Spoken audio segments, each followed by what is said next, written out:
আছেন তো? কষ্ট হচ্ছে না তো? আজকে আমরা শুনবো সূরাতুল লোকমান। কি সূরা?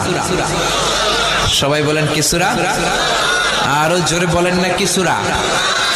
এই সূরাটা 21 পারায় অবস্থিত কোরআনে, 31তম সূরা। এই সূরায় আয়াত আছে 34টি, রুকু আছে 4টি। এটি মাক্কি সূরা। আমরা দ্বিতীয় রুকু থেকে কথা শুনবো, বলেন ইনশাআল্লাহ।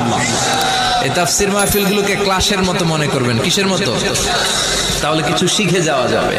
তা না হলে আসলাম, স্লোগান দিলাম, হাসলাম, কাঁদলাম, কোনো লাভ হবে না।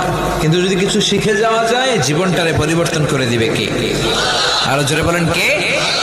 আসুন আমরা নিয়ত করি এক আল্লাহ তাআলার সন্তুষ্টির জন্য আমরা মহাবিশ্বের মহাবিশ্বয় মহাগ্রন্থ আল কোরআন থেকে হেদায়েত নেয়ার জন্য সূরাতুল লোকমানের তাফসীর শুনবো। জোরে কোন ইনশাআল্লাহ। যিনি এখানে কথা বলে উনি শিক্ষক। আমার আগে সিরাজি ভাই ছিলেন শিক্ষক, আমরা ছিলাম ছাত্র। এখন আমি একটু করে বসার সুযোগ পেলাম, আমি হলাম শিক্ষক, আমরা ছাত্র। আমরা কোরআনের ছাত্র হয়ে বসেছি। খুশি না বেজার? সূরা লোকমানের আলোকে শুনবো। লোকমান নামটা কেমন লাগে? ভালো লাগে? কোরআন আল কারীমে ব্যক্তির নামে মোট 8 সূরা। কয় সূরা? জবাব দেন। যেহেতু ক্লাস, জবাব দিতে হবে। ব্যক্তির নামে কয় সূরা? 6 সূরা নবীদের নামে, আর 2 সূরা 2 ওয়ালির নামে। নবীর নামে 6 সূরা: সূরা ইউনুস, সূরা ইউসুফ, সূরা হুদ, সূরা নূহ, সূরা ইব্রাহিম, সূরা মুহাম্মদ। এই 6 নবীর নামে কোরআনে 6টা সূরা। আর 2 জন ওলির নামে 2টা সূরা। এক হলো মহিলা ওলি, আর এক হলো পুরুষ ওলি। মহিলা ওলি হচ্ছে মারইয়াম, উম্মু ঈসা, ঈসা আলাইহিস সালামের মা। আর পুরুষ ওলি হচ্ছে লোকমান। এই যে লোকমান আলাইহিস সালামের নামে আল্লাহ একটা সূরা দিলেন। লোকমান নামটা কেমন? ভালো লাগে?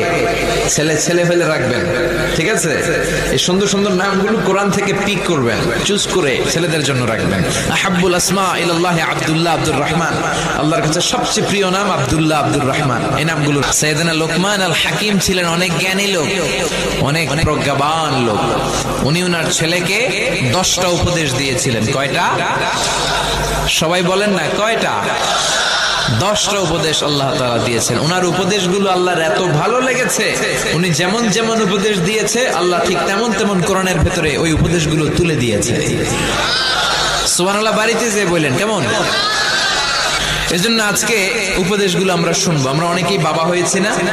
আমাদের দায়িত্ব সাইয়েদনা লোকমান যে উপদেশগুলো তার ছেলেকে দিয়েছেন, আমরাও যারা বাবা হয়েছি বা হব, আমরা আমাদের ছেলে মেয়েদেরকে ওই উপদেশ দিব। এজন্য ছেলে মেয়েদেরকে ছোট্টবেলা থেকে ইসলাম শিখাতে হয়। বড় হয়ে গেলে কাজ হয় না। অনেক জায়গায় মাহফিলের পরে আমাদের কাছে আসে পানি পড়ার জন্য। একজন লোক আসছে, বলে হুজুর পানি পড়া। কেন পানি পড়া? হুজুর আমার ছেলে কথা শোনে না। ছেলে কথা শোনে না? কেন? বয়স কত ছেলের? হুজুর 30। আমি কি সব 30 বছরের পোলার জন্য পানি পড়া? পানি পড়ায় কাজ হবে না। শুধু পানি পড়া না, আমারে মেশিনে ঢুকাইয়া বাইটা খাওয়াই দিল আপনার পোলা মানুষ হবে না। কারণ আমাদের আঞ্চলিক ভাষা একটা কথা বলে, কাঁচা না নোয়ালে বাঁশ, পাকলে করে টাস টাস। ছোট্টবেলা থেকে শিখাতে হবে। ও এখন কাদা আর মাটি, যেমন মনে চায় শেপ দেওয়া যায়, যেমন মনে চায় ডিজাইন করা যায়। কাদা মাটিকে যেমন মনে চায় বাঁকা করা যায়। কামার একই কাদামাটি দিয়ে প্লেট বানায়, একই কাদামাটি দিয়ে মূর্তি বানায়, একই কাদামাটি দিয়ে গ্লাস বানায়। কিন্তু বানানোর পরে যখন চুলায় উনুনে দেয়, যখন লাল হয়ে যায়, শুকিয়ে যায়, তখন কি আর ওটা দিয়ে অন্য কিছু বানানো যায়? বানাতে গেলে কি হবে? কি হবে? এজন্য ছোট্টবেলা থেকে আপনার ছেলেকে কোরআন শিখান। ইসলাম এত সুন্দর ধর্ম। ইসলাম বলে তোমার ছেলে জন্ম নিয়েছে, তার উপর শরীয়তের কোনো হুকুম আহকাম এখনো শুরু হয় নাই, তার আমলনামা শুরু হয় নাই, কিন্তু তার কানের কাছে আজান দিয়ে তুমি তার কাছে ইসলামটাকে পৌঁছে দাও। ঠিক কি না? 7 বছর বয়স হয়েছে, ছেলের নাম রাখো, সুন্দর নাম রাখবা, কোরআন থেকে দেখে নাম রাখবা, ব্রাশ ফায়ার রাখো না। ঠিক কি না? সুন্দর সুন্দর নাম রাখো, ছেলের আকিকা দিয়ে দাও। আর একটু বড় হলে ছেলেকে কোরআন শিখিয়ে দাও। আর যদি কোরআন না শিখান, এগুলোই হবে ডাকাত, চাঁদাবাজ, টেন্ডারবাজ। এই ছেলেগুলোই হবে বাংলা ভাই। এগুলোই হবে এরশাদ শিকদার, পিচ্চি হান্নান, কালা জাহাঙ্গীর আর লতিফ সিদ্দিকীর মতো আউলা ঝাউলা মন্ত্রী। জোরে কোন ঠিক কি না?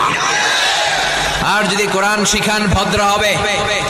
এরকম তাফসিরুল কোরআনের পাগল চেয়ারম্যান হবে যারা কোরআনের পৃষ্ঠপোষকতা করে। জোরে কোন ঠিক কি না? আর যদি কোরআন না শিখান, তাফসির মাহফিল বন্ধ করে দিবে, মুফাসসিরে কোরআনকে আসতে দিবে না, কোরআনের আওয়াজকে বাড়তে দিবে না।